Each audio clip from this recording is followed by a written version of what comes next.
નમસ્કાર વિદ્યાર્થી મિત્રો, આજના આપણા ભૌતિક વિજ્ઞાનના વિડિયો સેશનની અંદર આપણો ચેપ્ટર નંબર 3 નો એક અંતિમ ટોપિક બાકી છે, વિદ્યુત પાવર અને ઉષ્ણીય ઊર્જા. વિદ્યુત પાવર અને ઉષ્ણીય ઊર્જા. તો આપણે સ્ટાર્ટ કરીએ કે વિદ્યુત પાવર એટલે શું અને ઉષ્ણીય ઊર્જા એટલે શું. આમ તો આપણે ધોરણ 11 ની અંદર ચેપ્ટર નંબર 6 ભણેલા છે, કાર્ય, ઊર્જા અને પાવર. કાર્ય શું છે, ઊર્જા શું છે, પાવર શું છે એ આપણે જાણીએ છીએ. તો કાઇનેમેટિક્સ ની અંદર પાવર આપણે કોને કહેતા હતા? તો પાવર એટલે આપણે કોને કહેતા હતા? પાવર બરાબર કાર્ય ભાગ્યા સમય. આ પાવરનું સૂત્ર હતું. તો વિદ્યુત પાવર કોને કહેવાય? વિદ્યુત પાવર કોને કહેવાય? વિદ્યુત પાવર એટલે વિદ્યુત સાથે સંકળાયેલો પાવર વિદ્યુત પાવર કહે છે. જેવી રીતે એની સાથે પ્રવાહ હોય, પોટેન્શિયલ ડિફરન્સ, વોલ્ટેજ હોય, આ બધાની સાથે સંકળાયેલા પ્રવાહને આપણે શું કહીએ છીએ? વિદ્યુતીય power.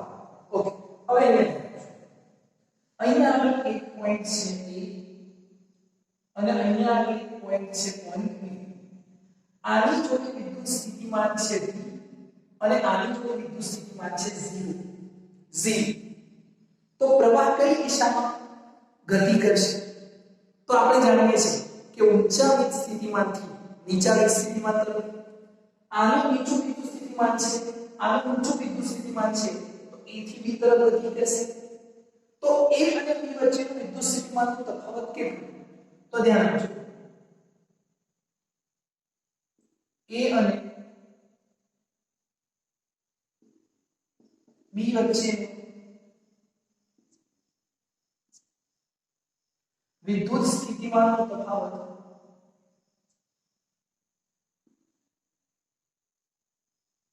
VA minus VB is equal to V. હવે આ V જે છે પોટેન્શિયલ ડિફરન્સ, વિદ્યુત સ્થિતિમાનનો તફાવત, એ શું થાય છે? તો V ઇઝ ઇક્વલ ટુ આપણે જાણીએ છીએ W upon Q. વિદ્યુત સ્થિતિમાનનો તફાવત એટલે એકમ વિદ્યુત ભારથી કરવા પડતા કાર્યને શું કહે છે? વિદ્યુત સ્થિતિમાનનો તફાવત. તો આ V શું છે? આ V શું છે? એ એક પ્રકારનું કાર્ય છે. કયું કાર્ય? તો અહીંયા રહેલું જે વીજભાર છે, એકમ વીજભારને અહીંયા સુધી લાવવા માટે કરવા પડતા કાર્યને શું કહે છે? V કહે છે. તો અહીંયા રહેલું જે વીજભાર છે એને અહીંયા લાવવા માટે જે કાર્ય કરે છે, જે કાર્ય આપણે કરીએ છીએ એને શું કહીએ છીએ? V કહીએ છીએ. તો અહીંયા W ઇઝ ઇક્વલ ટુ શું થાય? P ક્રોસ Q થઈ જાય. ઓકે, હવે અહીંયા આપણે જાણીએ છીએ કે Q is equal to I into T થાય. તો V is equal to Q is equal to I into T. I into T. આ W મળી ગયો આપણને, V into I into T. પણ પાવર શું થાય? પાવર બરાબર કાર્ય ભાગ્યા સમય. તો અહીંયાથી નોંધ કરીએ કે પાવર બરાબર કાર્ય ભાગ્યા સમય. અહીંયાથી T કેન્સલ થઈ જશે એટલે પાવરનો ફોર્મ્યુલા શું મળશે? Power is equal to V into I. આ પાવરનું સૂત્ર મળી ગયું. ખ્યાલ આવશે? કિંમત અહીંયા મૂકી કાર્યની નીચે સમય એટલે T કેન્સલ થઈ જશે. ઓકે, હવે ધ્યાન આપજો કે power is equal to V into I. હવે આપણે આને અલગ અલગ ફોર્મની અંદર કન્વર્ટ કરી શકીએ છીએ. કેવી રીતે? તો આપણે જાણીએ છીએ ઓહમનો નિયમ, V is equal to I into R. તો V ની જગ્યાએ I ઇન્ટુ R તો શું થાય? I square into R. આ પણ પાવરનું સૂત્ર છે. હું અહીંયા આગળ I is equal to V upon R into I ની જગ્યાએ તો પાવરનું સૂત્ર શું મળશે? V square upon R. આ પણ પાવરનું સૂત્ર છે. તો બધા જ પાવરના અલગ અલગ ફોર્મ છે. હવે આપણે પાવરને ક્યારે યુઝ કરી શકીએ અને આ પાવર ખરેખર શું છે? તો પાવર એટલે જેનો જેટલો પાવર વધુ હોય એટલું એ વધારે કામ કરી શકે. જેવી રીતે તમે કોઈ માર્કેટમાંથી એક પાણી નીચેથી ઉપર ચડાવવા માટે એક મોટર લઈને આવ્યા, પંપ લઈને આવ્યા, તો એના ઉપર લખેલું હોય છે આટલા વોટ, આટલા કિલોવોટ. તો જેના વોટ વધારે, પાવરનો એકમ વોટ છે, જેટલું વોટ વધારે એટલું એ વધારે કામ કરશે, એટલે એની એનર્જી વધારે હોય છે.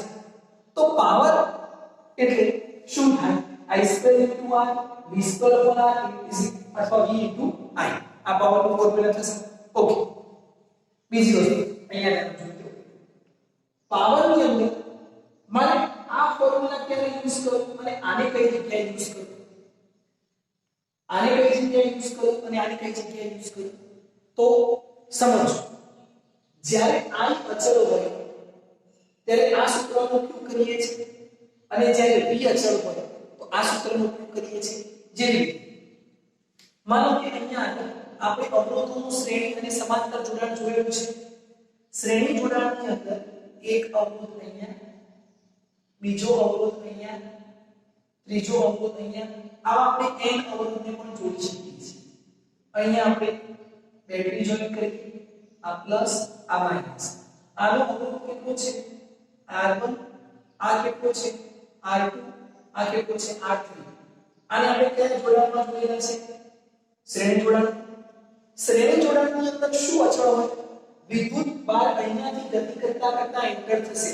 હવે એને જવા માટે કોઈ બીજો માર્ગ નથી, એટલે આ ત્રણેયમાંથી પસાર થઈને આવશે. પણ વિદ્યુત બાર એ વિદ્યુતની દ્રષ્ટિએ સંરક્ષણ થાય છે, એટલે એ લોસ થતો નથી. એટલે અહીંયા પણ પ્રવાહ I છે, અહીંયા પણ પ્રવાહ I છે, અહીંયા પણ પ્રવાહ I છે. પણ દરેક અવરોધનું મૂલ્ય અલગ અલગ હોય, તો એને અનુસાર કરવું પડતું કાર્ય કેવું હોય? અલગ. તો અહીંયા શું અચળ છે? I. તો આપણે કયા ફોર્મ્યુલાનો યુઝ કરીશું? I² * R. એટલે P = I² * R.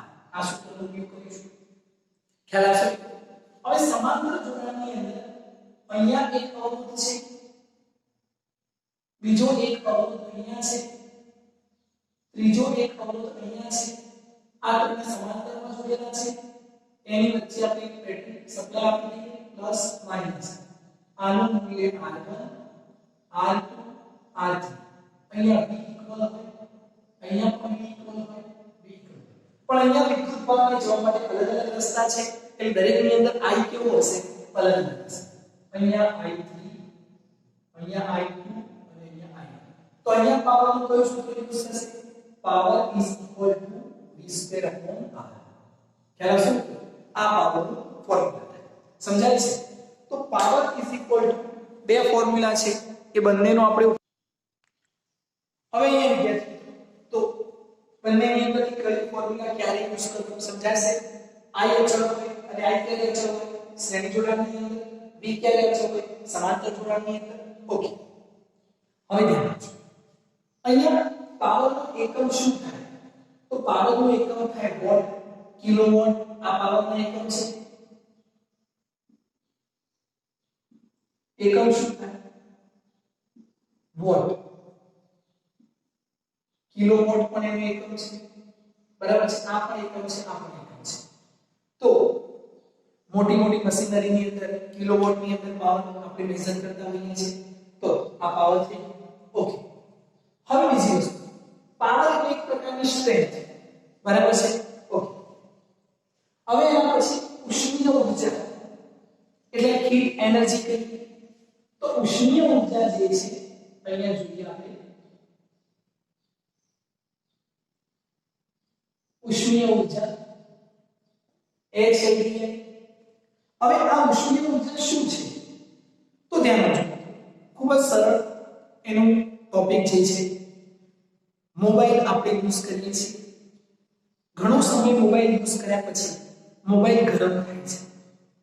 ગરમ થાય છે એટલે એની અંદરની જે ગરમી છે એ બહાર આવે છે. કયા સ્વરૂપે આવે છે? હીટ સ્વરૂપે, ઉષ્મા સ્વરૂપે. એ ઊર્જાને આપણે કહીએ છીએ ઉષ્મીય ઊર્જા. ઓકે, હવે તમારામાંથી મને કોઈ જણાવશે કે આ ઉષ્મીય ઊર્જા વધારે થવી જોઈએ કે ઓછી હોવી જોઈએ? વધારે હોવી જોઈએ કે ઓછી હોવી જોઈએ? વધારે ક્યારે મળે? જ્યારે કોઈ પણ વસ્તુ વધારે ગરમ થાય ત્યારે. ઓછી ક્યારે હોય? જ્યારે કોઈ પણ વસ્તુ ઓછું ગરમ થાય ત્યારે.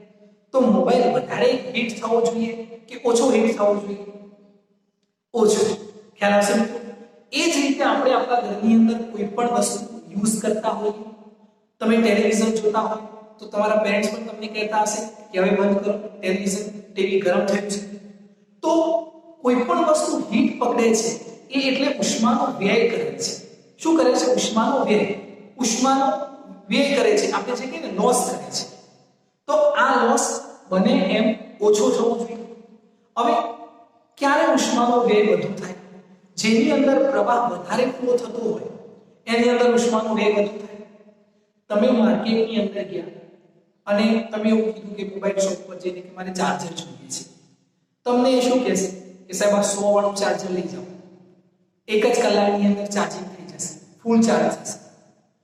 આ 500 વાળું ચાર્જર લઈ જાઓ પણ એની અંદર 3 કલાક લાગશે. 100 વાળું જલ્દી ચાર્જ કરે છે અને 500 વાળું એ 3 કલાક લે છે. એવું કેમ? તો 100 વાળાની અંદર કરંટ ઝડપથી ફ્લો થાય છે અને ઝડપથી ચાર્જ થાય છે એટલે ઝડપથી હીટ થશે, એટલે એનું શું કહેવાય? લોસ કહેવાય. જ્યારે સ્ટાન્ડર્ડ ચાર્જર હોય એ ધીમે ધીમે ચાર્જ કરે એટલે કરંટ ધીમે ધીમે ફ્લો થાય તો એ ધીમે ધીમે ગરમ થાય એટલે ઉષ્માનો વ્યય ઓછો થાય છે. તો આપણે એવી વસ્તુ લેવાની કે જેની અંદર ઉષ્માનો વ્યય કેવો થાય? ઓછો થાય, હીટ ઓછી બહાર આવે. ખ્યાલ આવશે મિત્રો? ઓકે. હવે અહીંયા ઉષ્મીય ઊર્જા જે છે, ઊર્જા એટલે શું? કાર્ય. ઊર્જા એટલે શું થાય? કાર્ય થાય. કાર્ય બરાબર શું થાય? તો કાર્ય બરાબર અહીંયાથી આપણે નોટ કરીએ તો કાર્ય ઇઝ ઇક્વલ ટુ પાવર ગુણ્યા સમય. અહીંયાથી પાવર બરાબર કાર્ય ભાગ્યા સમય, તો કાર્ય બરાબર પાવર ગુણ્યા સમય. ઓકે. હવે ધ્યાન આપજો. પાવર શું છે? P. સમય શું છે? T. એટલે આ કાર્ય છે. પણ પાવર ની આપણને અલગ અલગ ફોર્મ્યુલા મળી છે. I2R V2R. હું અહીંયા આગળ પાવર નો ફોર્મ્યુલા મૂકું P ની જગ્યાએ I2R મૂકું તો આ ફોર્મ્યુલા થઈ જાય કાર્ય, અને આની જગ્યાએ હું આ ફોર્મ્યુલા મૂકું તો આ સૂત્ર થઈ જાય. ખ્યાલ આવશે? ઓકે. તો આ કાર્ય છે, પણ કાર્ય એ જ ઉષ્મા છે. પણ આ ઉષ્મા ઊર્જાને હું જો એકમ સમય દીઠ લઉં, એકમ સમય દીઠ ઉષ્મીય ઊર્જા લઉં તો ધ્યાન આપજો. અહીંયા એકમ સમય